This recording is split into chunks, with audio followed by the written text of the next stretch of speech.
Bashqaaxxeen giiftii jennee Gootoonni sibiilaa dachee maccaa kan warra dursee adda isaa qabsoo Oromootiif kenne amboo hambaa lafaatti kan dhalate Boonaa Baqqalaa lafatu seenaa qaba namatu seenaa hojjeta dhalli namaa gaafa dachee kana irratti dhalatu sabaaf ta'a warraaf ta'a yookaan ofiisaaf ta'a yoo ta'uu dhaabaate immoo dhalatee dhaloota qofa tolee hafaa Boonaa jechuun goota gaafa xiiqii aartist Haacaaluu Hundeessaa gameessaaf jaalatamaa saba Oromoo akkasumas utubaa qabsoo Oromoo kan ta'e du'uu sana rasaasan namoota dhaaman keessaa inni nama tokko. mee lubbuu tokkittii qabu wareegamaaf kaadhime.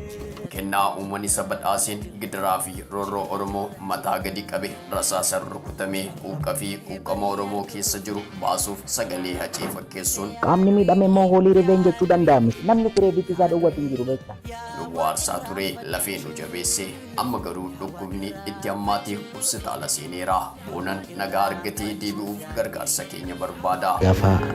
sirna awwaalcha artist Haacaaluu Hundeessaa magaalaa Ambootti rukutame inni dhukkuba isaa dhoksee nu qofachiisaa ture har'a nuti cinaa dhaabbachuu qabna kanaaf akkaawuntii jala kana jiru irratti gashuun bira dhaabbannu amma dandeenyi maallaqaan warri hin dandeenye immoo sheer gochuun bira dhaabbannu jechuun hawwiidha ani qaxalee keessaniif tudha jalqabarraa kaastanii hamma ammaatti waan na dhaggeeffattaniif kabajii keessan guddaadha horaa bulaa deebanaa.